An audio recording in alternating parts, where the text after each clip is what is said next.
What's going on, guys? This is Empty Box, and today we're going to be talking about the newly released stock car as well as the oval tracks to go along with them for rFactor 2. These, of course, are totally not Generation 6 NASCAR stock cars by any means. Totally not. They're National Stock Car Series race cars, not NASCAR cars. Alright, guys. Alongside the cars, there's also been a couple of tracks released and updated to take advantage of the stock cars.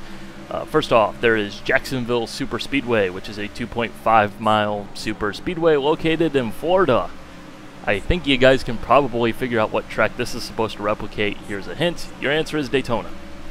Then there's Brookdale, which is a 1.43-mile speedway, which is asymmetrically shaped, which resembles Darlington to a very high degree in many ways.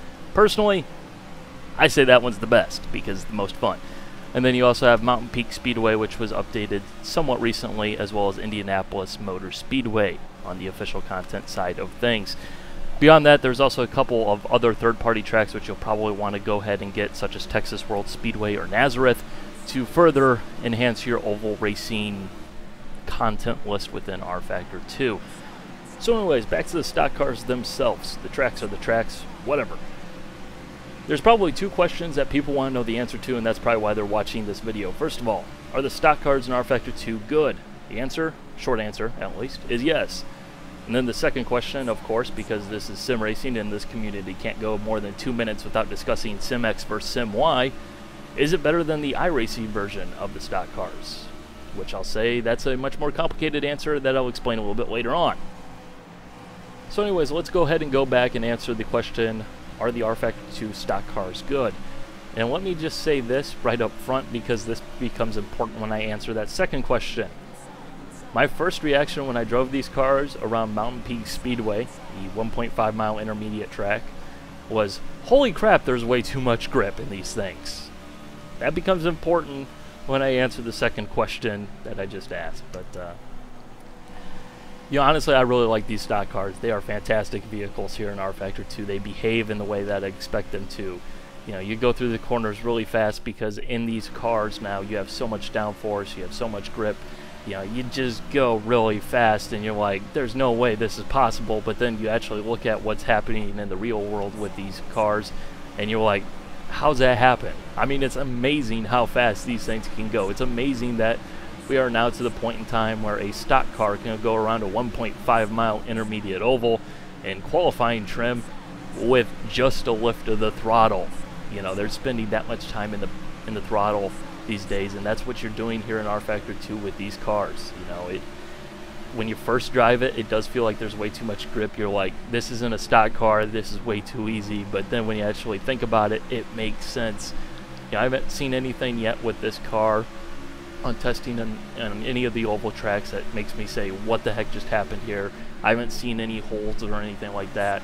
You know, it's solid, it behaves well, it drives nicely. It is what you would expect a stock car in rFactor 2 to drive like, basically.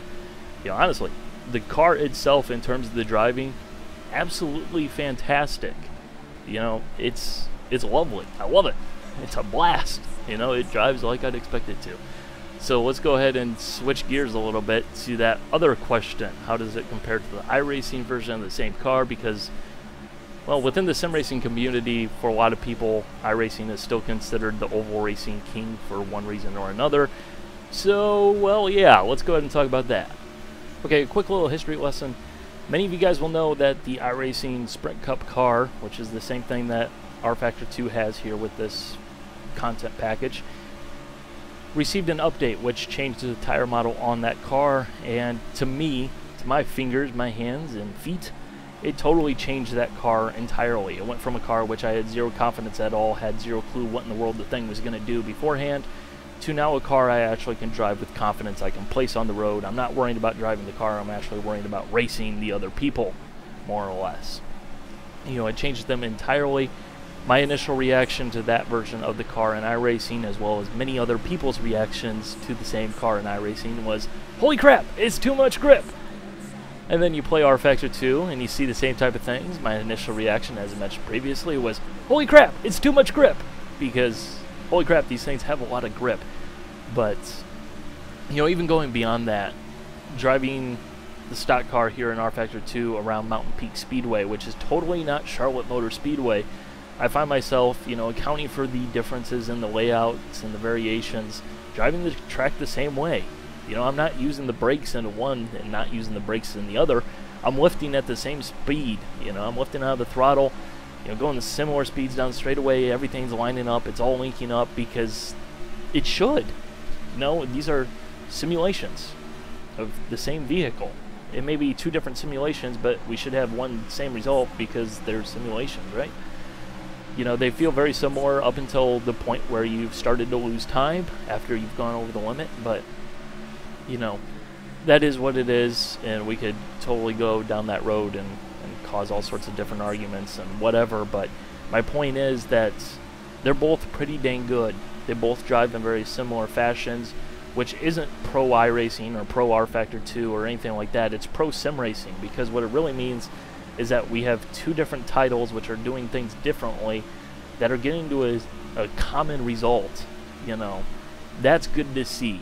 That's what you should want as a sim racer, because that means that we're making progress. Just my little soapbox. So the answer is, how does it compare to the iRacing version? It's pretty similar. You know, honestly, this is not a bad option. The iRacing version now isn't a bad option. They're the same car. You know, what do you want me to say? It's at this point in the video I'd like to switch away from the car itself and how it drives, basically, as we've covered, to the car within rFactor 2, because I think that's an important distinction to make, because a lot of the things I'm about to say are not car-related issues in rFactor 2, but rFactor 2 issues that relate to the car. There is a difference. I'm going to go a little bit scatterbrained here. I'm going to just kind of run down a list, more or less, totally out of order, but things I just feel like I need to bring up. One of the things I'd like to really make sure I mention in this video, the weather system, as well as the dynamics within rFactor 2. You know, a couple of its main features are really those dynamics and how it plays out in the racing. With the weather system, the ability for cloud cover to come in, the temperatures, as well as everything. You could even have rain, although obviously when we're talking oval racing, that isn't really a thing for many reasons. But you know, those dynamics, you're going to spend time tweaking the car. You know, if you're doing a long race, you're going to want to chase your adjustments, chase the weather, and adapt to the changing track conditions, which is fantastic to see. You know, as the track rubbers in, you know, maybe you'll move around the track, use a different groove, and that type of thing. A lot of the features within rFactor 2, a lot of the features that really make rFactor 2 what it is, you know, beyond just the physics and the force feedback and everything like that, the driving experience, are things that really, really, really, really show up when you're talking oval racing. You know, cloud cover in road racing, okay, yeah, that's great. You know, you just adapt a little bit. Whereas when you're talking oval racing, that can radically alter the way your car, you know, behaves and what you need to do at that point. You know, those features are really huge for rFactor 2 and oval racing in particular, beyond just road racing. But anyways, on to AI. Okay, first thing and most problematic of the things I'm about to mention here.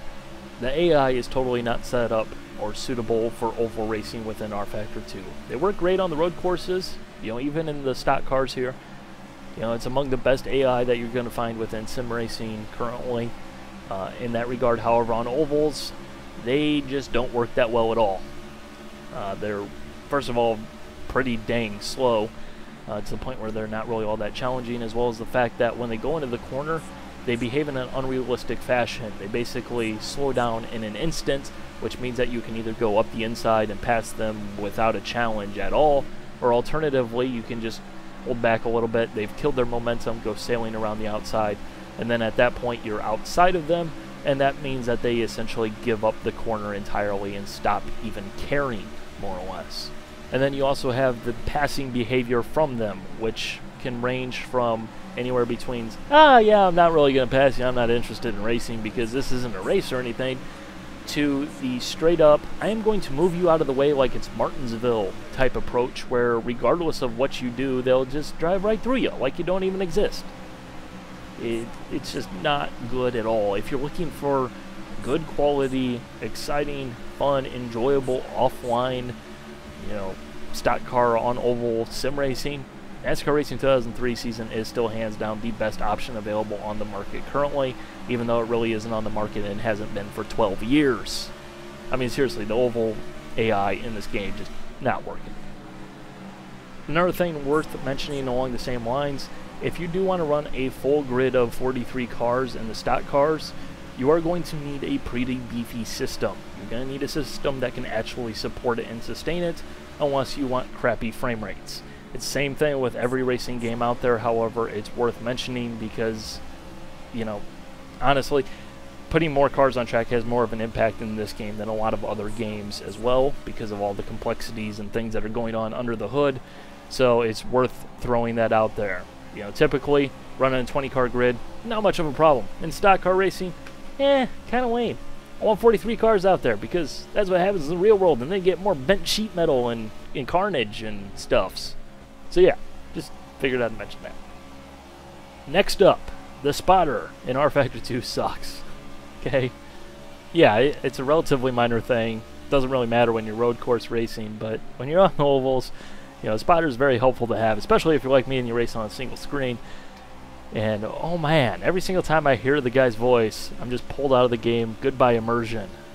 Really could be better, I think. Hopefully, if oval racing is going to become more of a thing in rFactor 2, either from ISI or alternatively third-party modders, hopefully this is something that would be improved, because there's definitely room for improvement there. And the last thing I'd like to mention in this video, the track lighting conditions. Yeah, I did a couple of races starting in the evening, transitioning into the nighttime, because, you know, that's something that rFactor 2 does. It's one of its big features, the dynamic 24-hour day-night cycle. But what ends up happening is it starts out during the daytime, and then it gets really darker, and the track lighting doesn't really do anything at all, and then eventually the track lighting starts to be more useful as you get into the night itself, although it's still not that brightly lit. It seems like the track lighting is a little bit too dim overall in this game. Some tracks are better than others. For example, Jacksonville is a little bit on the dim side in terms of track lighting, but it's not that big of a problem, whereas a track like Brookdale, which is certainly not Darlington at all, you know, I felt like it was just like, why is it so dark? Why? Why is it so dark? It makes no sense. But you know, it's just one of those things. It is what it is. Not a major issue. It's still raceable. It's just kind of one of those immersion and eye candy type of things. So hopefully that'll be something that can be addressed and improved in the future to make it a little bit of a better, more impressive experience than what it already is. So that's that. Wrapping things up though, the stock cars in rFactor 2, a good addition to the lineup, an addition that I think is going to pave the way for a lot of content and a lot of stuff that people are going to find really exciting. However, I think even though the vehicle itself is really good and interesting, the implementation just could be a little bit better here in the year 2015. So kind of falls a little bit short on that side of things, even though it's a very sound addition outside of that. You know, I think there's going to be a lot of fun to be had within, you know, league racing or structured online racing with this thing, because it definitely can be well within the realm of what rFactor 2 can handle here at this point in time. So that's that. Hope you guys enjoyed. Bye.